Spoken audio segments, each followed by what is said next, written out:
One thing I'm going to be talking about is secret societies and drug trafficking networks. And well, the Order of Skull and Bones is a secret society that is based at Yale University, been around officially as the Order of Skull and Bones since 1832. This is the clipper ship.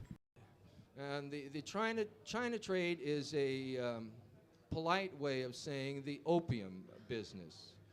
And the opium business became the largest business in the world in the 1830s. And a lot of it is because of the clipper ship. The Americans first started smuggling opium from Turkey in the late 1700s. And it was mostly the Boston concern, mostly people that were related to the Cabots, the Perkins family. And then there got to be a lot of opium being smuggled out of India by the British East India Company, and some of the English people didn't think it was proper for the British East India Company, which had the king or the queen as part of its partners, to be involved in smuggling opium into China where the Chinese didn't want it. So the British East India Company said, okay, well, I'll tell you what, we'll just grow the heck out of it in India, but we won't send it in our ships anymore. So you had a couple private concerns that developed. One, Jardine Matheson out of Scotland was the largest. Dent out of England was the second largest. And the Perkins concern and the Russell concern out of the United States were the third largest, and they combined in the late 1830s.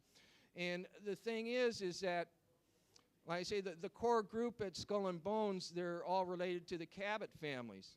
Well, some of the best information about opium smuggling in the 18th century is in books about Cabot genealogy. With the clipper ship, they were able to go to, once they got involved in the trade between India and Canton, they were able to take the clipper ship and make the trip there 3 times a year.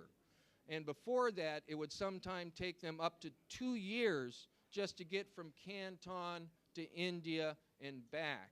And now these ships could go there 3 times a year, so you can imagine, I mean, the amount of opium going in doubled 10 times in just a few years. And actually, they got so much of it, and opium got to be such a big thing that they got like a stock market on it, and speculators, and they drove the price up and down and all this type of stuff. And they caused the financial crisis of 1837. And it was kind of ironic that some of the members of these families, they lost all their money in the financial panic of 1837. They had to go back and make another fortune in the opium fortune, because these guys, I mean, were making big, big bucks. And you know, and I'm not saying that, you know, opium is a bad thing, you know, but it does tend to put people in a space. Well, now these guys here, William Huntington Russell and Alonzo Taft, those are the 2 founders of the Order of Skull and Bones. And they're also important as far as the history of drugs in the world. William Huntington Russell, his cousin down there, Samuel Russell, he was the founder of Russell Company, which was the 3rd largest opium smuggler in the world. And what they did with the money that they made in the opium, they brought it back here and set up the railroads and took a lot of land. It's no mistake that Mr. Weyerhaeuser was also a member, who got most of those lands, was a member of the Order of Skull and Bones. The other gentleman over there, Alfonso Taft, was the other co-founder in 1832. He was later on was Attorney General, Secretary of War, Minister to Austria-Habsburg, Minister to Russia. His son down there, William Howard Taft, was the only person to be Supreme Court Justice and also to be President of the United States. And he was also heavily involved in getting the United States. He helped set up the Hague and the Shanghai Convention that helped make 3 plants illegal around the world, that gave them a prohibition. Now here's Robert Bennett Forbes. He was one of the partners in Russell and Company. Forbes, as in John Forbes Carey, who's also a member of Skull and Bones, who's a quote-unquote Democrat running for president. John Forbes lived in Milton, Massachusetts, just down the street from where George H.W. Bush was born. And Robert Bennett Forbes was one of the persons that would say that he didn't smuggle opium. And one thing that he did was he had a ship, and the ship was named the Linton. And you see, you know, when you're selling something that's illegal, you have to come up with ways to do it, you know. And what these guys did was you couldn't take your ship into Canton loaded with opium. That was a no-no. What you did was there was this island called Linton that was outside of the port, and they had ships. They were a new ship. They called them store ships, and Robert Bennett Ford had one, and he even named it the Linton.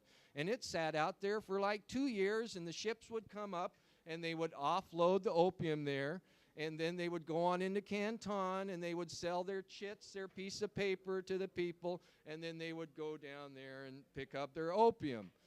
The Chinese didn't like this, you know. I mean, they didn't really think that they needed much from us.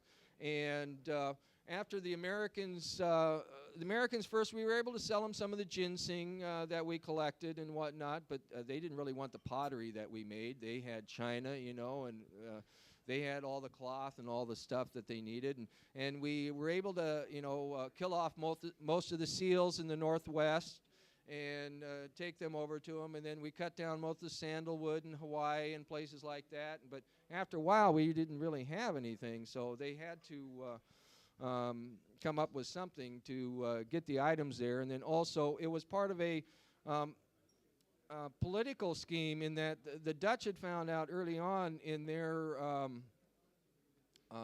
plantations in Indonesia that they couldn't control the local population unless there was opium. And it was part of a political concern in trying to break down the area. So we had the Opium Wars. And we had the Opium Wars 1 and 2. And we won both of them. And after the first one, we got to go to Shanghai and open up the ports of Shanghai. So we had these motherships going up and down, and Skull and Bone, well, the families of Skull and Bones and Russell and Company, they owned 80% of the railroad traffic and all the shipping. They had a lock on it. They had 80% of it. These are their offices in Shanghai. Well, after the second Opium War, opium was made legal. And guess what? They had to start selling off all their shipping and their railroad things because, gee whiz, they stopped making their money. Well, what happened? The Maine blew up. Well, yeah, they got us into war, you know. I mean, there was a lot of things that Skull and Bones did in between, a lot of shenanigans. They were working us up to 1913, get us into the Federal Reserve, take our money away from us, you know. I mean, Thomas Jefferson said, if you ever let a private bank make your money, your children are going to wake up, be wage slaves. Well, it's time to wake up. You know, they got the American people all in a tither about the Cubans. They said that the Spanish are just treating them dirty. They're making concentration camps and all kinds of things like that. And we got to go to war. We got to go to war. Well, we still wouldn't go to war, and they were getting a lot of flapdoodle going and getting everything going. So finally, the Maine blew up. We had something happen, you know, and they said the Spanish did it and all this type of stuff and fed us all kind of literature, you know. I mean, there's a Spaniard out to kill us all and whatnot, and they did it. And I mean, look familiar, you know. We seen anything happening like this going on, you know. And so, like I say, we declared war on Spain, and they got the people all thinking that we were going to go to Cuba. Well, we didn't go to Cuba. We went to the Philippines. Well, why did we go to the Philippines? You know, we don't go there. The Dutch are going to take it, or the Germans are going to take it, or something, and, you know, all kinds of stuff. And, well, actually, you see, these families, the opium families, have been using Manila as a backup office for years and years. And we fought a war there. I mean, when Dewey came and